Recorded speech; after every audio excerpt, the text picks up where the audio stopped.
मुआज़िज़ दोस्तों, आपने हज़रत यूसुफ अलैहिस्सलाम के हुस्न और उनकी हुकूमत के किस्से तो बहुत सुने होंगे, लेकिन क्या आप जानते हैं कि इनकी वफात के बाद मिस्र के लोगों में इनकी लाश पर कब्जा करने के लिए तलवारें क्यों निकल आई थीं?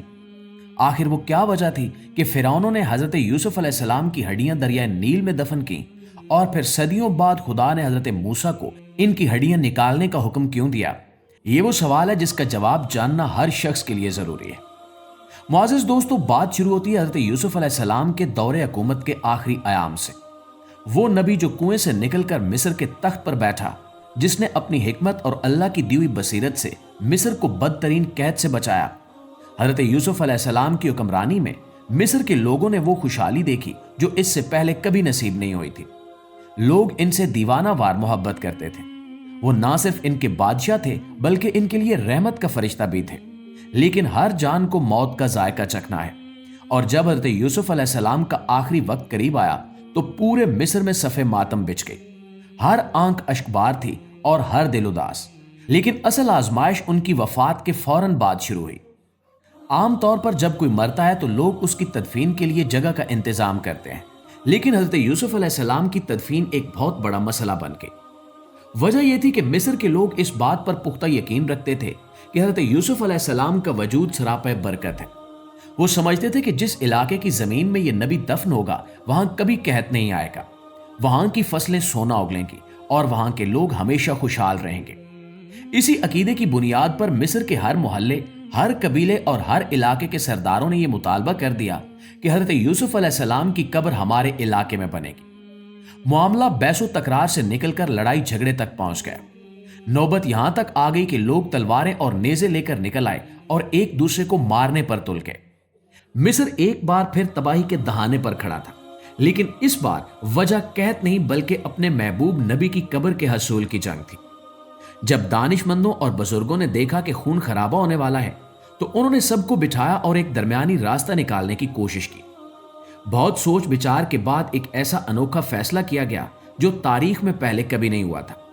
फैसला यह हुआ कि हज़रत यूसुफ अलैहिस्सलाम को जमीन के किसी एक टुकड़े पर दफन करने की बजाय दरिया नील के बीचों बीच दफन किया जाए। इसकी मंतक यह दी गई कि दरिया नील का पानी मिस्र के हर कोने, हर गांव और हर खेत से होकर गुजरता है। अगर इस मुबारक हस्ती का ताबूत दरिया के ऐन वस्त में होगा तो पानी जब इनके ताबूत को छू कर गुजरेगा तो वो बरकत वाला पानी सबको बराबर मिलेगा। इस तरह किसी एक इलाके की अजारादारी भी नहीं होगी और तमाम अहले मिस्र इनके फैज से मुस्तफीद होंगे। इस फैसले पर सब राजी हो गए। चुनांचे संगे मरमर का एक इंतहाई मजबूत ताबूत तैयार किया गया जिसमें हज़रत यूसुफ अलैहिस्सलाम का जस्ते खाकी रखा गया और उसे जंजीरों और भारी पत्थरों की मदद से दरिया नील की तह में महफूज कर दिया गया। यह था वो सबब कि क्यों अहले मिस्र ने अपने सबसे चहीते बादशाह को पानी के हवाले कर दिया। जमाने गुजरते गए, नस्लें जवान होकर बूढ़ी हो गईं और मर गईं। हज़रत यूसुफ अलैहिस्सलाम का किस्सा आहिस्ता आहिस्ता ज़हनों से मैव होने लगा। बनी इसराइल जो कभी मुअज़्ज़िज़ मेहमान थे अब गुलाम बना लिए गए। फ़राइने मिस्र ने इन पर जुल्म सितम की इंतहा कर दी और फिर अल्लाह ने हज़रत मूसा अलैहिस्सलाम को भेजा। एक तवील जदोजहद, फिरौन के साथ मुकाबले और अल्लाह की निशानियों के ज़हूर के बाद वो तारीखी रात आ पहुंची जब बनी इसराइल को मिस्र छोड़ने का हुक्म मिला। ये हिजरत की रात थी। लाखों लोग अपना सामान बांधे हज़रत मूसा अलैहिस्सलाम की क़यादत में निकलने के लिए तैयार थे। खौफ का आलम था कि कहीं फिरौन की फौज पीछा न कर ले, इसलिए जल्दी निकलना बहुत जरूरी था। मगर ऐन उसी वक्त जब काफिला निकलने वाला था, अल्लाह की तरफ से हज़रत मूसा अलैहिस्सलाम को वही नाजिल हुई। अल्लाह का हुक्म बड़ा वाज़े और सख्त था। ए मूसा, तुम तब तक मिस्र से बाहर नहीं निकल सकते जब तक तुम यूसुफ की हड्डियां अपने साथ ना ले लो।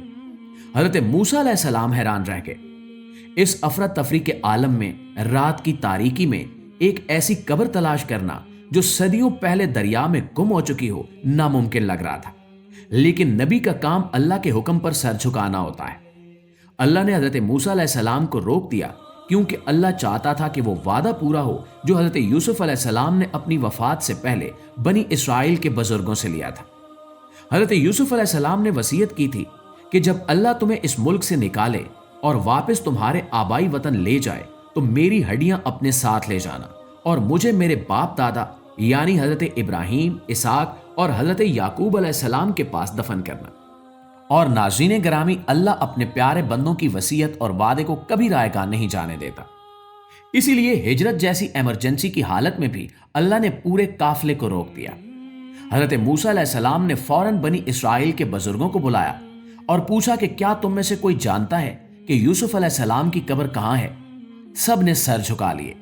सदियां गुजर चुकी थीं, वो नस्लें खत्म हो चुकी थीं जिन्होंने तदफीन देखी थी। किसी को कुछ मालूम नहीं था। हजरत मूसा अलैहिस्सलाम की परेशानी बढ़ती जा रही थी। वक्त तेजी से गुजर रहा था और सुबह होते ही फिरौन का लश्कर उनके सर पर होता। इसी मायूसी के आलम में एक शख्स बोला, ए अल्लाह के नबी, हमारी कौम में एक बहुत बूढ़ी औरत है, उसने पुराना वक्त देखा है, शायद उसे कुछ मालूम हो। हजरत मूसा अलैहिस्सलाम फौरन उस बुढ़िया के पास पहुंचे। वो इतनी ज़ईफ हो चुकी थी कि चलने फिरने से कासिर थी। आपने उससे पूछा, क्या तुझे यूसुफ अलैहिस्सलाम की कब्र का पता मालूम है? उसने कमजोर आवाज में कहा कि मैं जानती हूं। हजरत मूसा अलैहिस्सलाम खुश हो गए और फरमाया कि जल्दी बताओ ताकि हम इन्हें निकाल कर अपने साथ ले जा सकें। लेकिन दोस्तों, यहां पर इस कहानी में एक और दिलचस्प मोड़ आता है। वो बूढ़ी औरत जो बज़ाहिर कमजोर थी, उसने इनकार कर दिया। उसने कहा, मैं कब्र का निशान तब तक नहीं बताऊंगी जब तक मेरा एक मुतालबा पूरा न किया जाए। हजरत मूसा अलैहिस्सलाम ने सोचा कि शायद इसे कुछ मालो दौलत चाहिए होगी। उन्होंने पूछा कि मांगो, क्या मांगती हो? उस बुढ़िया ने जो जवाब दिया, उसने जमीनों आसमान को हिला दिया। उसने कहा कि मेरी शर्त यह है कि कल कयामत के दिन जन्नत में मुझे तुम्हारा साथ नसीब हो। मैं जन्नत में तुम्हारे दर्जे में तुम्हारे साथ रहना चाहती हूं। नाज़रीन ग्रामी, जरा गौर कीजिए, उसने न सोना मांगा, न जवानी मांगी, न दुनिया की बादशाहत। उसने वो चीज मांगी जो बड़े बड़े आबदों और जाहिदों का ख्वाब होता है, यानी जन्नत में कलीमुल्लाह का पड़ोस। हजरत मूसा अलैहिस्सलाम शिशु पंज में पड़ गए। ये मकाम तो बहुत ऊंचा था और वो अपनी मर्जी से कोई वादा कैसे कर सकते थे। वो खामोश हो गए। उसी लम्हे अल्लाह ताला ने जिब्रील अमीन को भेजा और पैगाम दिया कि ए मूसा, इस बुढ़िया की शर्त मान लो, इसे वो दे दो जो ये मांगती है। अल्लाह को इस कमजोर बुढ़िया की ये बुलंद हिम्मती इतनी पसंद आई कि उसकी मुंह मांगी मुराद पूरी कर दी गई। मुआहदा तय पाया और वो बुढ़िया उन्हें लेकर दरिया नील के किनारे पहुंची। रात का सन्नाटा था और दरिया खामोशी से बह रहा था। उसने पानी की तरफ इशारा करते हुए कहा कि वो जगह उस पानी के नीचे। रिवायात में आता है कि हजरत मूसा अलैहिस्सलाम ने अल्लाह से दुआ की और एक मौजज़ा हुआ। पानी उस जगह से हट गया, तय नुमाया हो गई और वहां खुदाई करने पर वो ताबूत मिल गया जो सदियों से वहां महफूज था। जैसे ही हजरत यूसुफ अलैहिस्सलाम का ताबूत पानी से बाहर निकाला गया और बनी इसराइल ने इसे अपने कानों पर उठाया, फिजा में एक अजीब सा सुकून और नूर फैल गया। यूं लगता था जैसे मिस्र की फिजा भी इस अजीम नबी को अलविदा कह रही हो। नाज़रीन ग्रामी, अब आते हैं आपके सवाल के दूसरे हिस्से की तरफ कि खुदा ने हजरत मूसा अलैहिस्सलाम की हड्डियां निकालने का हुक्म क्यों दिया। इसमें कई हिकमतें पोशीदा थी। पहली हिकमत तो वादे की पासदारी थी। अल्लाह ने दिखाया कि मोमिन का वादा सिर्फ जिंदगी तक महदूद नहीं होता बल्कि मौत के बाद भी कायम रहता है। दूसरी बड़ी वजह यह थी कि अल्लाह ताला बनी इसराइल को यह सबक देना चाहता था कि तुम एक मुकद्दस सरजमीन यानी फलस्तीन की तरफ जा रहे हो और इस सफर में कामयाबी तभी मिलेगी जब तुम अपने असलाफ, अपने बुजुर्गों और अपने नबियों के साथ जुड़े रहोगे। हजरत यूसुफ अलैहिस्सलाम के ताबूत के साथ होना इस बात की अलामत था कि इनकी बरकत और इनकी याद इस कौम के साथ है। और तीसरी वजह यह थी कि हजरत यूसुफ अलैहिस्सलाम एक मजलूम की हैसियत से मिस्र लाए गए थे। अल्लाह नहीं चाहता था कि उसका महबूब नबी कयामत तक दरियाए गैर में दरिया की तह में पड़ा रहे, बल्कि अल्लाह ने चाहा कि वो इज्जत और शान के साथ अपने घर, अपने आबा अजदाद के पास वापस जाएं।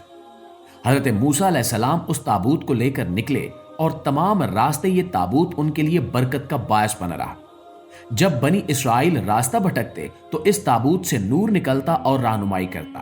और बिल आखिर सालों के सफर के बाद हजरत यूसुफ अलैहिस्सलाम को फलस्तीन में नाबलस के मकाम पर या मस्जिद इब्राहिमी के करीब हजरत याकूब और हजरत इसहाक अलैहिस्सलाम के पहलू में दफन किया गया और यूं एक तवील सफर अपने अंजाम को पहुंचा।